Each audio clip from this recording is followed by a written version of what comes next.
पहला सूत्र आपको देता हूं कि उस शक्ति को जगाने का जो निकटतम और सरलतम उपाय आदमी के पास उपलब्ध है वो श्वास है। सुबह उठते ही जैसे ही होश आए बिस्तर पर गहरी सांस लेनी शुरू कर दें। रास्ते पे चलते हो तो गहरी सांस लें, जितनी गहरी, आहिस्ता लें।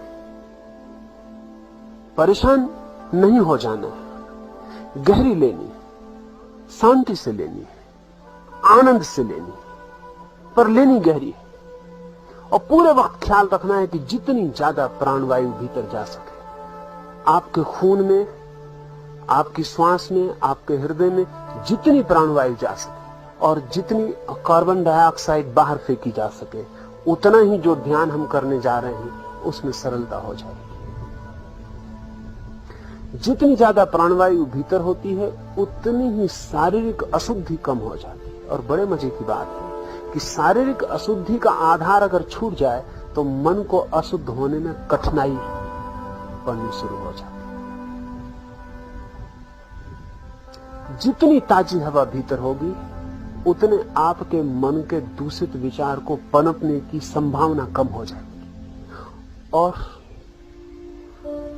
जैसा मैंने कहा, ये पूर्णमिदम ऐसे सूत्रों के भीतर खिलने की, इनके फूल बनने की संभावना ज्यादा हो जाएगी। तो पहला हाइपर ऑक्सीजनेशन, प्राण वायु आधिक्य, इस पर ख्याल रखें 7 दिन पूरे। इसमें 2-3 बातें होंगी, उनसे घबराएं ना। अगर गहरी सांस लेंगे तो नींद कम हो जाएगी, उससे जरा भी चिंता ना लेंगे। नींद कम हो जाती है जब भी नींद गहरी हो जाती है। तो जितनी गहरी सांस लेंगे, श्वास की गहराई के साथ नींद की गहराई बढ़ती है। इसलिए तो जो लोग मेहनत करते हैं वो रात गहरी नींद सोते हैं, जो मेहनत नहीं कर पाते वो रात गहरी नींद नहीं सो पाते। जितनी श्वास की गहराई होगी भीतर, उतनी नींद की गहराई बढ़ जाएगी। लेकिन नींद की अगर गहराई बढ़ेगी, इंटेंसिटी बढ़ेगी, तो एक्सटेंशन कम हो जाएगा, लंबाई कम हो जाएगी। उसकी चिंता नहीं लेंगे। अगर आप 7 घंटे सोते हैं तो 4 घंटे में पूरी हो जाएगी, 5 घंटे में पूरी हो जाएगी, इसकी कोई फिक्र नहीं है। लेकिन 5 घंटे में आप 8 घंटे की बजाय ज्यादा ताजे और ज्यादा आनंदित और ज्यादा स्वस्थ सुबह उठेंगे। इसलिए जब सुबह नींद टूट जाए, और जल्दी नींद टूटने लगेगी, अगर आपने गहरी सांस ली तो जल्दी नींद टूटने लगेगी। तो जब नींद टूट जाए उठाएं। सुबह के उस आनंदपूर्ण क्षण को न खोएं, उसका ध्यान के लिए उपयोग कर लेंगे। पहली बात। दूसरी बात, जितना कम भोजन ले सके और जितना हल्का ले सके उतना हित करें। जितना अल्प ले सके और जितना हल्का ले सके, जो जितना कर सके, जिसको जितनी सुविधा हो वो उतना कम कर ले। जितना कम कर लेंगे उतना ध्यान की गति तीव्र सुगम हो जाएगी। क्यों? कुछ गहरे कारण। हमारे शरीर की कुछ सुनिश्चित आदतें हैं। ध्यान हमारे शरीर की आदत नहीं है, ध्यान हमारे लिए नया काम, शरीर के बंधे हुए एसोसिएशन है। शरीर की बंधी हुई आदतों को अगर कहीं से तोड़ दिया जाए तो शरीर और मन नई आदत को पकड़ने में आसानी पाते। कई दफे तो आप हैरान होंगे कि अगर आप चिंतित होते हैं और सिर खुजलाने लगते, अगर आपका हाथ नीचे बांध दिया जाए और आप सिर ना खुजला पाए तो आप चिंतित ना हो सकेंगे। आप कहेंगे कि सिर खुजलाने से चिंता का क्या एसोसिएशन? शरीर की निश्चित आदत हो गई है, वो अपनी पूरी की पूरी अपनी आदत को, अपनी व्यवस्था को पकड़ के पूरा कर लेता है। शरीर की जो सबसे गहरी आदत है वो भोजन है, सबसे गहरी, क्योंकि उसके बिना तो जीवन नहीं हो सकता। जो डीप मोस्ट, डीपेस्ट, ध्यान रहे, सेक्स से भी ज्यादा गहरी।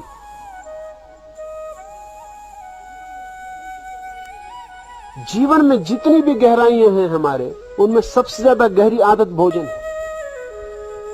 जन्म के पहले दिन से शुरू होती और मरने के आखिरी दिन तक चलती। जीवन का अस्तित्व उस पर खड़ा है, शरीर उस पर खड़ा है। इसलिए अगर आपको अपने मन और शरीर की आदतें बदलनी है तो उसकी गहरी आदत को एकदम शिथिल कर दे। उसके शिथिल होते से शरीर का जो कल तक का इंतजाम था वो सब अस्त व्यस्त हो जाएगा और उसकी अस्त व्यस्त हालत में आप नई दिशा में प्रवेश करने में आसानी पाएंगे, अन्यथा आप आसानी नहीं पाएंगे। तो जितना कम बन सके, किसी को उपवास करना हो उपवास कर सकता है, किसी को एक बार भोजन लेना हो एक बार ले सकता है, आपकी मर्जी पर है। नियम बनाने की जरूरत नहीं है। अपनी मर्जी से चुपचाप जितना कम से कम न्यूनतम मिनिमम का ख्याल रखें।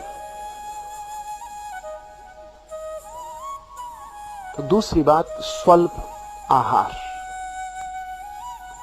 तीसरी बात एकाग्रता। 24 घंटे में आप गहरी श्वास लेंगे ही, साथ ही श्वास पर ध्यान भी रखें तो एकाग्रता सहज फलित हो जाएगी। रास्ते पे चल रहे हैं, श्वास ले रहे हैं, श्वास बाहर से भीतर गई तो देखते रहें, बी अटेंटिव, देखते रहें कि श्वास भीतर गई, फिर श्वास बाहर जा रही तो बाहर गई, फिर भीतर गई, फिर बाहर गई। ध्यान रखेंगे तो गहरा भी ले पाएंगे, नहीं तो जैसी भूलेंगे वैसी श्वास धीमी हो जाएगी। और गहरा लेते रहेंगे तो ध्यान भी रख पाएंगे, क्योंकि गहरा लेने के लिए ध्यान रखना ही पड़ेगा। तो ध्यान को श्वास के साथ जोड़ लें।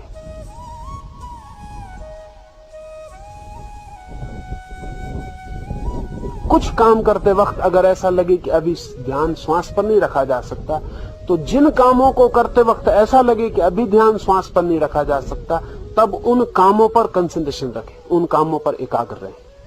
खाना खा रहे हैं तो खाने पर पूरी एकाग्रता से खाएं, एक एक कौर पूरे ध्यान पूर्वक उठाएं। स्नान कर रहे हैं तो एक एक पानी का एक कतरा भी ऊपर पड़े तो पूरे ध्यान पूर्वक। रास्ते पे चल रहे हैं तो पैर एक एक उठे तो ध्यान पूर्वक। ये 7 दिन आपका 24 घंटा ध्यान में लीन हो जाए। यहां तो हम ध्यान करेंगे वो अलग, ये मैं आपको बाकी समय पूरी पृष्ठभूमि आपकी बनाने के लिए कह रहा हूं। तो तीसरी बात, जो भी करें बहुत ध्यान पूर्वक, बहुत एकाग्र चित्त से करें और ज्यादातर तो श्वास पर ही एकाग्रता रखें, क्योंकि वो 24 घंटे चलने वाली चीज है। न तो 24 घंटे खाना खा सकते, न स्नान कर सकते, न चल सकते। श्वास 24 घंटे चलेगी, उस पर 24 घंटे ध्यान रखा जा सकता है। उस पर ध्यान रखें। भूल जाएं दुनिया में कुछ और हो रहा है, बस एक ही काम हो रहा है कि श्वास भीतर आ रही है और श्वास बाहर जा रही है। बस ये श्वास का बाहर और भीतर आना आपके लिए माला की गुरिया बन जाए, इस पर ही ध्यान को ले जाए। तीसरा सूत्र। चौथा सूत्र, इंद्रिय उपवास, सेंस डिप्राइवेशन। वो 3 बातें उसमें करनी है।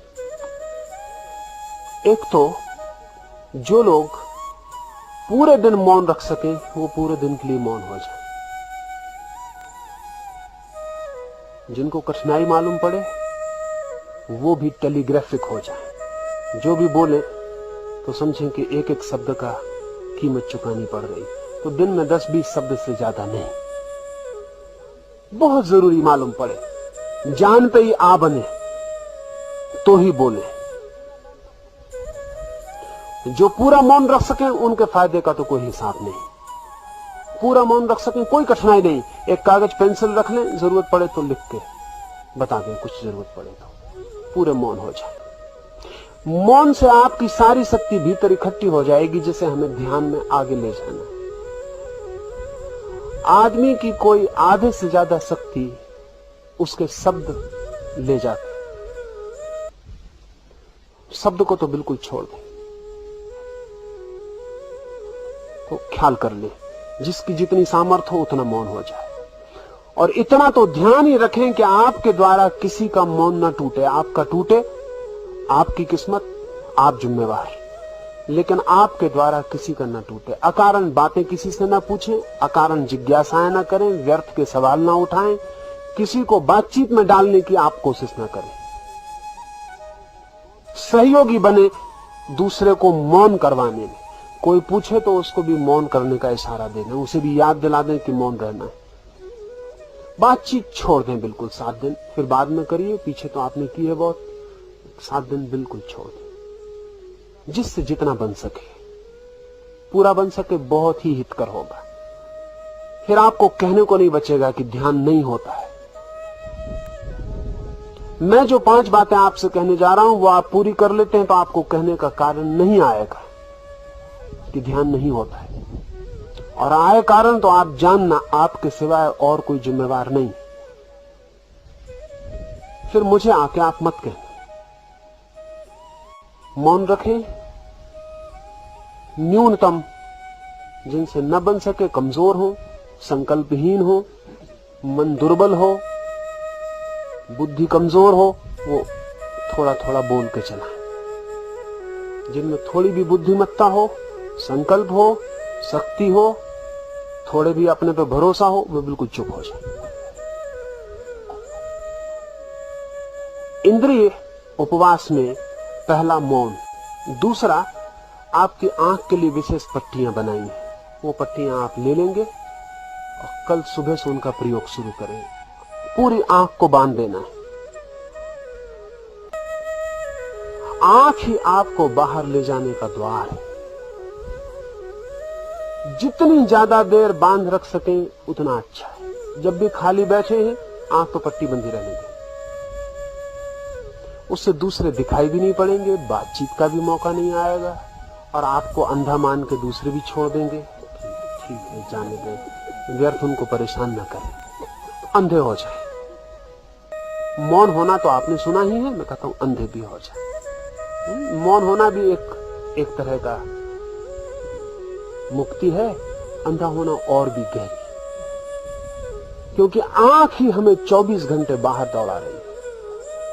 आंख के बंद होते से आप पाएंगे बाहर जाने का उपाय न रहा, भीतर चेतना वर्तुलाकार घूमने लगेगी।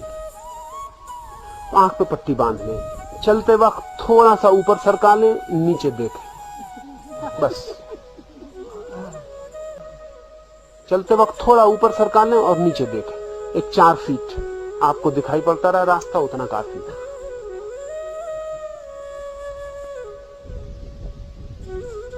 उसे बांध के ही पूरा वक्त गुजारे। जो रात उसको बांध के ही सो सके वो बांध के ही सोए। जिनको अड़चन मालूम हो वो निकाल दें। बांध के सोएंगे, नींद की गहराई में फर्क पड़ेगा। ये जो पट्टी है वो आप बाकी समय तो बांधे ही रखेंगे। सुबह यहां जब ध्यान होगा तब पट्टी बंधी रहेगी, सुबह के ध्यान में। दोपहर के मौन में पट्टी खुली रहेगी, लेकिन आप वहां से पट्टी बांध कर ही आएंगे, यहां चुपचाप पट्टी खोल कर रख लेंगे। दोपहर के घंटे भर के मौन में पट्टी खुली रहेगी। रात भी आप पट्टी बांध कर ही आएंगे, फिर रात के ध्यान में भी पट्टी खुली रहेगी। सुबह जब मैं बोलूंगा तब आपकी पट्टी खुली रहेगी, दोपहर मौन में खुली रहेगी, रात के ध्यान में खुली रहेगी। इतना आपकी आंख के लिए मौका दूंगा। ये भी मौका इसलिए दूंगा कि ये भी आपको भीतर ले जाने में सहयोगी बन सके, तभी आपकी आंख को बाहर देखने का मौका देना, अन्यथा आपकी आंख को बंद ही रखना। और 7 दिन में आप हैरान हो जाएंगे कि मन के कितने तनाव आंख के बंद रहने से विदा हो जाते हैं, जिसकी आप अभी कल्पना नहीं कर सकते। मन के अधिकतम तनाव आंख से प्रवेश करते हैं, और आंख का तनाव ही मन के स्नायुओं के लिए सबसे बड़े तनाव का कारण है। अगर आंख शांत और शिथिल और रिलैक्स हो जाए तो मस्तिष्क के 99% रोग विदा हो जाते। तो इसका आप पूरे ध्यान पूर्वक इसका उपयोग करना है, और ऐसा नहीं कि उसमें बचाव करें तो मेरा कोई हर्जा नहीं, बचाव से आपका हर्जा होगा। ध्यान यही रखना है कि अधिकतम आपको बिल्कुल ब्लाइंड हो जाना है, आप बिल्कुल अंधे हो गए, आंख है ही नहीं। 7 दिन के लिए उसे छुट्टी दे दी। 7 दिन के बाद आप पाएंगे कि आंख ऐसी शीतल हो सकती है, और आंख की शीतलता के पीछे इतने आनंद के रस झरने बह सकते हैं, ये आपकी कल्पना में अभी नहीं हो सकता है। लेकिन अगर आपने बीच बीच में अपने साथ बेईमानी की तो मेरा जुम्मा नहीं है, वो आप पर निर्भर है। यहां कोई भी किसी दूसरे को कोई जिम्मेवार नहीं है। आप अपने को धोखा दे सकते हैं, चाहें तो अपने को धोखा देने से बच सकते हैं। आंख की पट्टी के साथ ही आपके लिए कान के लिए भी कपास मिलेगा, वो दोनों कान पर लगा देना है, कान को भी छुट्टी दे देनी, इंद्रियों को उसी पट्टी के नीचे कान को भी बंद करके ऊपर से बांध देना, तो दूसरे आपके मौन में भी बाधा नहीं दे सकेंगे। देना भी चाहें तो भी नहीं दे सकेंगे, आप भी देना चाहें तो नहीं दे सकेंगे, क्योंकि दूसरे को अवसर देने का पाप भी नहीं लेना चाहिए। आपके कान खुले तो किसी को बोलने का टेम्पटेशन होता, कान ही बंद है, वो बोले भी तो भी नहीं सुन सकते, तो टेम्पटेशन नहीं होता। तो कान भी बंद रखने, ये इंद्रिय उपवास, मौन, आंख और कान, ये तो पूरे समय, सिर्फ सुबह यहां जब मैं बोलूंगा तब आपको कान और आंख खुली रखनी है। दोपहर के ध्यान में आपको कान बंद रखना है, आंख खुली रखनी है। रात के ध्यान में आपको आंख खुली रखनी है, कान बंद रखना है। और पांचवी बात, ये चार और पांचवी अंतिम और सर्वाधिक जरूरी, ध्यान रहे परमात्मा के मंदिर में केवल वही लोग प्रवेश करते हैं जो नाचते हुए प्रवेश करते हैं, जो हंसते हुए प्रवेश करते हैं, जो आनंदित प्रवेश करते हैं। रोते हुए लोगों ने परमात्मा के द्वार पर कभी भी मार्ग नहीं पाया है। इसलिए उदासी 7 दिन के लिए छोड़ दें, प्रसन्न रहे, हंसे, नाचे, आह्लादित रहे, चीयरफुलनेस पूरे वक्त आपके साथ हो, उठते बैठते एक मगन, एक धुन में मस्त, एक हर्षोन्माद, एक एक्सटेसी चढ़ी है, एक नशा।